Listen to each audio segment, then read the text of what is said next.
Hello दोस्तों, नमस्कार। स्वागत है आप सभी का अपने नए YouTube channel collection of maths पर। तो दोस्तों, उम्मीद है कि आप लोग मस्त होंगे, स्वस्थ होंगे और अपने अपने पढ़ाई में व्यस्त होंगे। तो दोस्तों, आज के हम इस वीडियो में विभाजन एल्गोरिथम से संबंधित गणित को जानने वाले हैं, जो आपके बोर्ड एग्ज़ाम 2025 के लिए बहुत ही ज़्यादा इम्पोर्टेंट है। तो चलिए हम लोग आगे बढ़ते हैं। तो देखिए, आज हम लोग जानने वाले हैं विभाजन एल्गोरिथम विधि। इसी को हम लोग कहते हैं कलन विधि। दूसरा नाम इसी का क्या है? कलन विधि। और आज हम सब फिर से क्लास माँ सरस्वती जी के नाम के साथ शुरुआत करेंगे। तो एक बार फिर से मैं प्रणाम करता हूँ, जय माँ सरस्वती। तो देखिए, चल अब हम आगे बढ़ते हैं।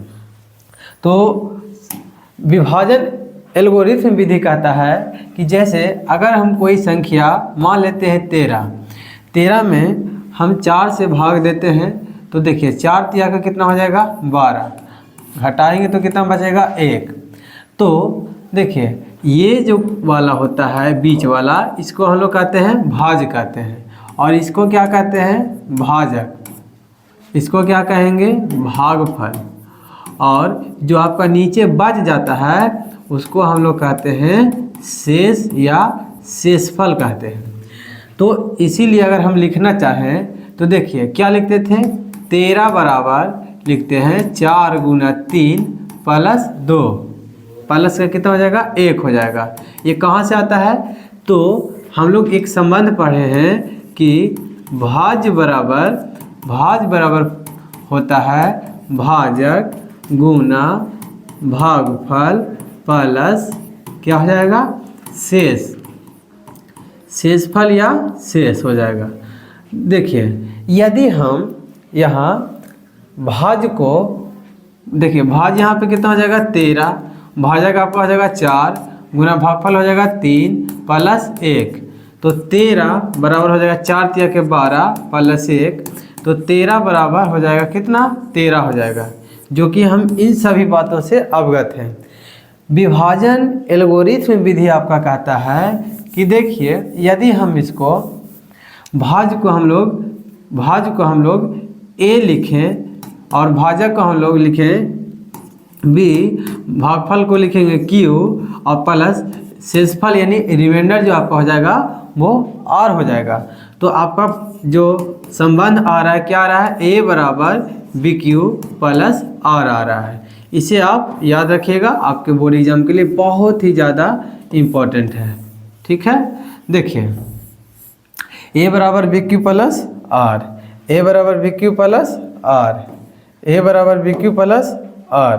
देखिए, जहाँ याद रखिएगा कि जहाँ r का जो मान होगा वो 0 से बड़ा होगा या बराबर होगा, लेकिन b से हमेशा छोटा होगा।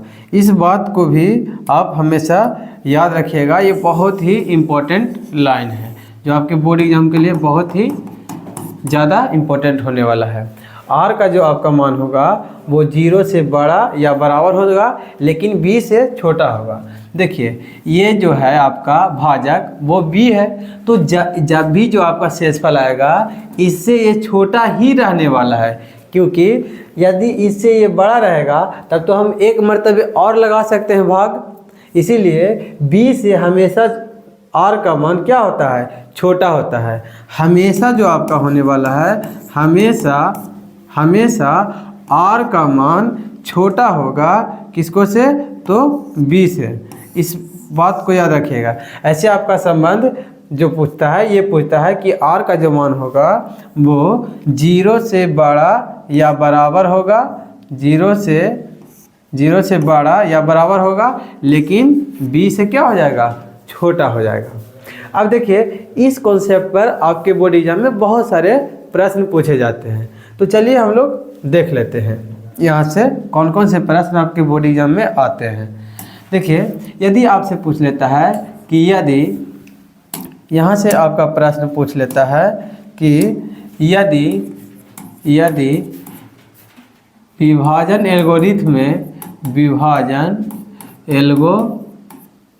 विभाजन एल्गोरिथम में a बराबर 75, b बराबर आपका 4, c बराबर 3, तो q का मान आपसे पूछ सकता है।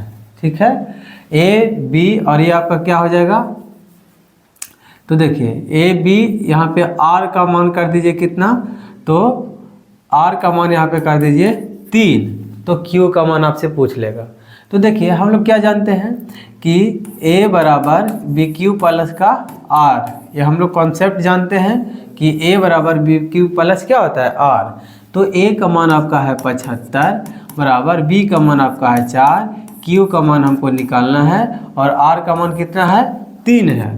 तो यहाँ से चलेंगे तो देखिए ये हो गया आपका 75, ये 3 जो है 3 प्लस में है तो बराबर के इस तरफ आ जाएगा तो माइनस में आ जाएगा, बराबर का क्या हो जाएगा 4 गुना q हो जाएगा। अब देखिए 75 में से यहाँ पे अगर हम घटाएं तो आपका कितना आ जाएगा, 3 घटाएंगे तो आ जाएगा 72 हो जाएगा 4 गुना q, फिर 72 हो जाएगा बटा 4 बराबर का क्या हो जाएगा q, 4 से कटाएंगे तो 18 चौके क्या हो जाएगा 72, तो 18 बराबर क्या हो गया q। तो इसीलिए हम लोग लिख सकते हैं, इसीलिए q बराबर क्या लिख सकते हैं 18, और यही आपका क्या हो गया राइट आंसर हो गया। नेक्स्ट प्रश्न और हम आपको प्रैक्टिस करवाते हैं कि देखिए यदि आपसे कह देता है कि यदि विभाजन एल्गोरिथम में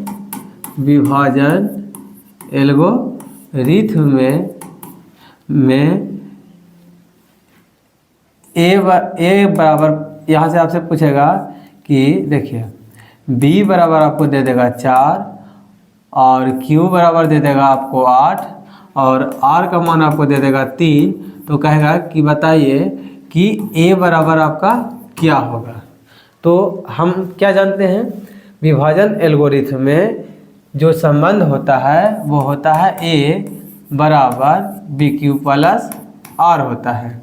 तो देखिए हमें a का मान निकालना है, b का मान हम लोग जानते हैं 4, q का मान दिया है 8 प्लस r का मान कितना दिया है 3 दिया है, तो 3 लिख देंगे।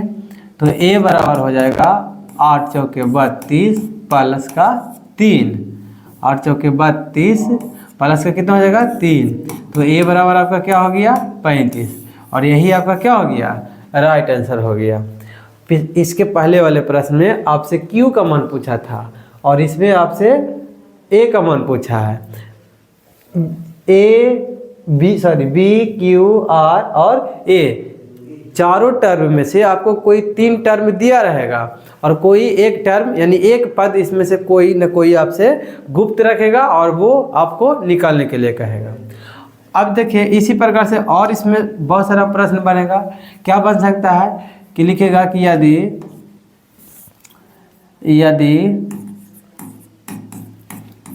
विभाजन एल्गोरिथम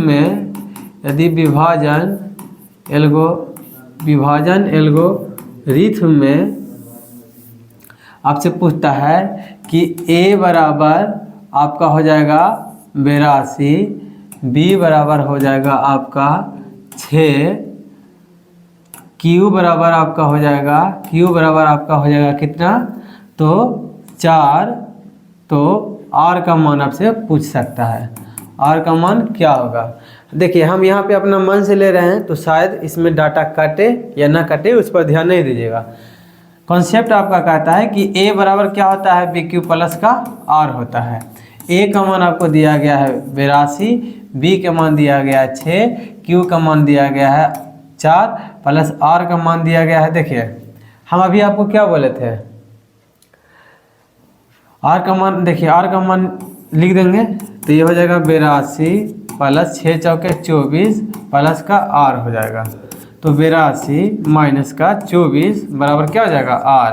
तो घटाएंगे तो कितना हो जाएगा, 12 में से 4 गया 8 और 7 में से 2 गया 7 में से 2 गया, कितना हो गया 5, बराबर क्या हो गया r। तो हम अभी क्या बोले, r का मान कभी b से छोटा नहीं हो सकता है, इसीलिए ये क्या हो गया, ये डाटा हम लिए हैं वो आपका गलत हो गया है। तो यहाँ पे देखिए, यदि हम q की जगह पर हम लोग ले लेते हैं 14 ले लेते हैं, तब r का मान आप आसानी से निकाल सकते हैं। तो देखिए यहाँ पे आप r का मान, b का जो मान है आप रख लीजिए, यहाँ पे ले लीजिए आप 16 और b का मान ले लीजिए r, ठीक है। b का मान ले लीजिए 5, आप निकालिए, आप निकाल जाएगा। तो हम लोग क्या जानते हैं कि a बराबर आपका जो फार्मूला होता है BQ प्लस r होता है। तो a का मान आपका दिया गया है 82 दिया है, b का मान आपको दिया गया है 5, q का मान आपको दिया गया है 16, प्लस का दिया है r।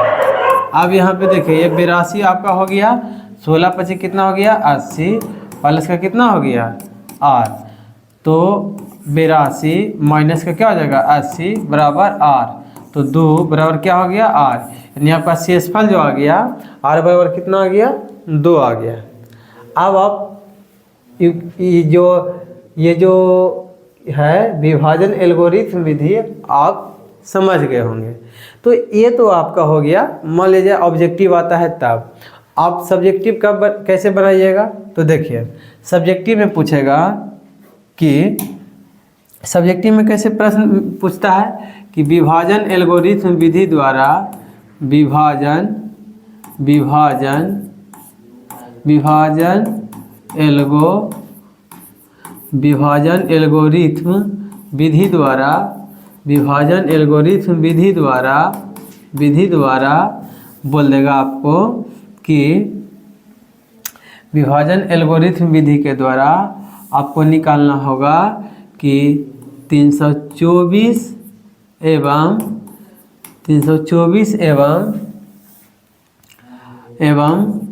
64 का महत्तम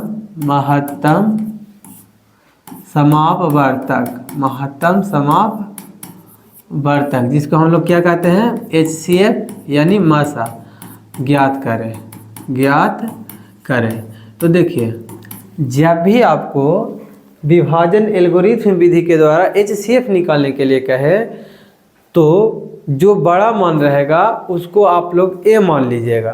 तो हम यहाँ पे मान लेते हैं, हल करके लिखेंगे हल में कि माना कि A बराबर जो बड़ा वाला रहेगा उसे मान लिए, तो माना कि A बराबर कितना हो जाएगा 64, A बराबर कितना हो जाएगा 324, और B बराबर आपका क्या हो जाएगा, B का मान आपका हो जाएगा 64 हो जाएगा।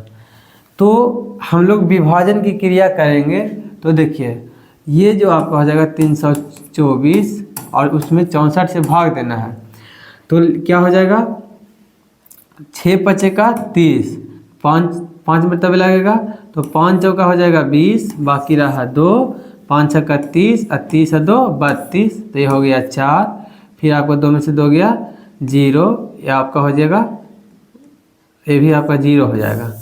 तो यहाँ पर जो हम लोग पहला देखिए, ये हम लोगों का पहला काम हुआ, ये जो पहला काम हुआ तो उसको हम लोग लिखेंगे स्टेप 1 लिखेंगे, स्टेप क्या लिखेंगे, स्टेप 1 लिखेंगे, या हिंदी में लिखना होगा तो लिखेंगे क्या चरण 1 लिखेंगे, चरण 1 लिखेंगे।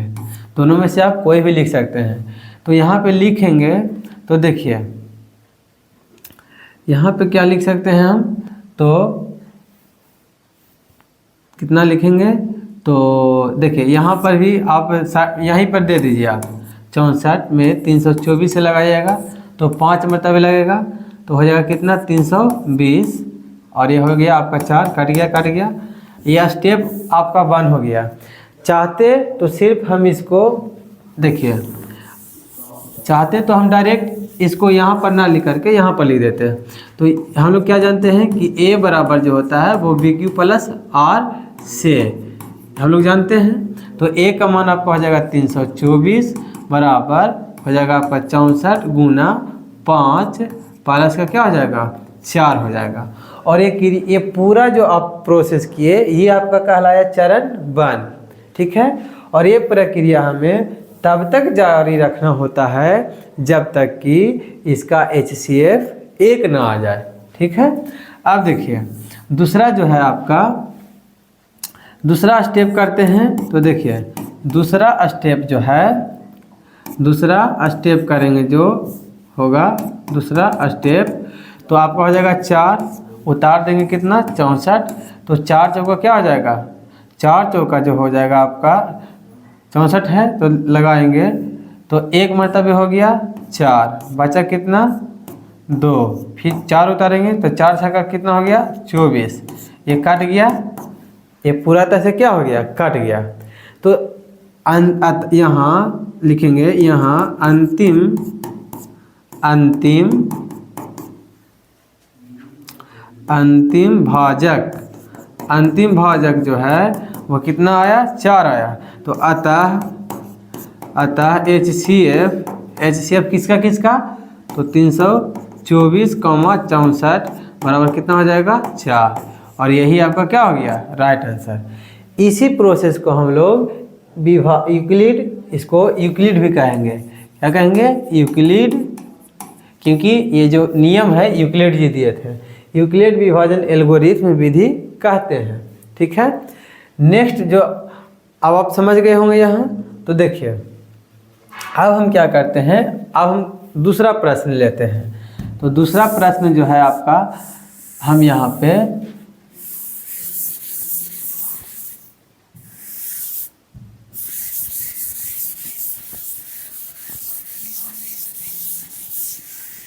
देखिए आपका प्रश्न सेम रहेगा और क्वेश्चन कहेगा कि यूक्लिड विभाजन एल्गोरिथम विधि द्वारा 324 एवं 64 का महत्तम समापवर्तक ज्ञात करें, ठीक है। आपका देखिए हम 300 यहाँ पे सिर्फ डिजिट को चेंज कर रहे हैं, यहाँ पे 324 हटा दीजिए और यहाँ पे क्या कीजिए 64 को रख दीजिए, ठीक है। हमने यहाँ पे सिर्फ आपका डिजिट चेंज करने का प्रयास किया है। अब यहाँ पे देखिए ये आपका जो हो जाएगा, मान लीजिए 135 एवं 225, 135 एवं 225 का HCF निकालना है यूक्लिड विभाजन एल्गोरिथम के द्वारा। तो सबसे पहले हम लोग क्या करेंगे, सबसे पहले हल लिखेंगे, उसके बाद हम क्या करेंगे मान लेंगे, माना कि जो सबसे बड़ा वाला रहेगा उसको हम लोग A मानेंगे। तो जो सबसे बड़ा वाला है A, तो A मान लेंगे कितना 225 हो जाएगा आपका, और B बराबर जो आपका होगा वो कितना होगा 135 होगा, ठीक है। अब हम यहाँ पे क्या करेंगे, तो देखिए यहाँ पे चाहेंगे तो लिख सकते हैं क्या, सबसे पहले लिखेंगे स्टेप 1 लिखेंगे, स्टेप 1 में हम लोग क्या करेंगे 135 से भाग देंगे 225 में। देखिए 135 2 गुना करेंगे तो 270 जो कि ज़्यादा है, तो एक ही मरतबे रहने दीजिए, तो एक मरतबे लगाएंगे तो 100 क्या हो जाएगा 35, घटा देंगे तो 5 में से 5 गया 0, 12 में से 3 गया कितना हो जाएगा 9 हो जाएगा। अब ये तो आपका कट गया, तो यहाँ पे लिखेंगे A बराबर BQ प्लस R से। इस नियम से अगर हम चलें तो यह हो जाएगा आपका 225 बराबर 135 गुना कितना हो जाएगा 1 प्लस का क्या हो जाएगा 90। और ये प्रोसेस यानी ये प्रक्रिया आपको तब तक करते जाना है जब तक कि आपका शेषफल 0 ना आ जाए। अब हम करेंगे स्टेप 2। तो देखिए स्टेप 2 जो आपका हो जाएगा वो हो जाएगा कितना 90, फिर लगाएंगे 135 से, तो देखिए एक मरतबे लगेगा आपका, तो 100 कितना हो जाएगा यहाँ पे 90 हो जाएगा, घटा लेंगे तो ये हो गया 5, फिर ये आपका हो जाएगा कितना, तो आपका हो जाएगा 4। यहाँ पे लिख देंगे फिर से A बराबर BQ प्लस R से, तो कितना हो जाएगा आपका 135 बराबर आपका हो जाएगा कितना, तो 90 गुना कितना हो जाएगा 1 प्लस का क्या हो जाएगा 45 हो जाएगा। फिर हम आगे चलेंगे तो लिखेंगे स्टेप 2 लिखेंगे, ठीक है। स्टेप 3, तो स्टेप 3 में चलेंगे तो ये हो जाएगा 45, ये हो गया आपका 90, तो 45 दूनी का क्या हो गया 90, कट गया, यानी शेषफल यहाँ पे क्या आ रहा है 0। तो फिर यहाँ पे लिखेंगे a बराबर बी क्यू प्लस आर से क्या हो जाएगा आपका 90 बराबर 45 गुना 2 प्लस का क्या हो जाएगा 0। हम चाहते तो चरण यानी स्टेप 1, स्टेप 2 और स्टेप 3 लिख करके ये जो भागा की प्रक्रिया उसको साइड में करके डायरेक्ट इन सभी को हम लोग लिख सकते थे। पहला चरण में ये लिख देते, दूसरा चरण में ये लिख देते, तीसरा चरण में ये, तीनों सिर्फ लिख देते, फिर भी आपका राइट आंसर हो जाता है। अब यहाँ पे देखिए इसके बाद हम लोग क्या सोचेंगे, इसके बाद देखिए ये जो आपका क्वेश्चन है, यहाँ पे लिखेंगे कि यहाँ अंतिम भाजक बराबर 45 है, यहाँ अंतिम भाजक 45 है, अतः HCF यानी कितना का हो जाएगा, तो 135,225 का कितना हो जाएगा 45, और यही आपका क्या हो जाएगा राइट आंसर होगा। तो दोस्तों उम्मीद है कि आप लोग आज की वीडियो में विभाजन एल्गोरिथम विधि के बारे में अच्छी तरह से जान गए होंगे। यदि वीडियो में कोई डाउट रह गया होगा तो उसे कमेंट करके ज़रूर बताएं, और यदि आप चाहते हैं कि मैथ का पूरा नोट्स आपको फ्री में मिले तो आप हमारे व्हाट्सएप नंबर 7481972163 पर कॉल करके आप मुफ्त में मैथ का जो इम्पोर्टेंट फार्मूला का नोट होता है वो प्राप्त कर सकते हैं। तो उम्मीद करते हैं कि आपको ये वीडियो अच्छा लगा होगा, और वीडियो अच्छा लगा होगा तो सब्सक्राइब बटन को ज़रूर दबा दीजिएगा, और अधिक से अधिक अपने दोस्तों को भी शेयर कर दीजिएगा। और यदि आप चाहते हैं कि प्रत्येक दिन सीरियली वाइज बिल्कुल फ्री में आपको वीडियो मिले तो आप हमारे YouTube चैनल को ज़रूर सब्सक्राइब कीजिएगा, ये हमें उम्मीद है। धन्यवाद, फिर हम मिलेंगे अगले वीडियो में। जय हिंद, जय भारत।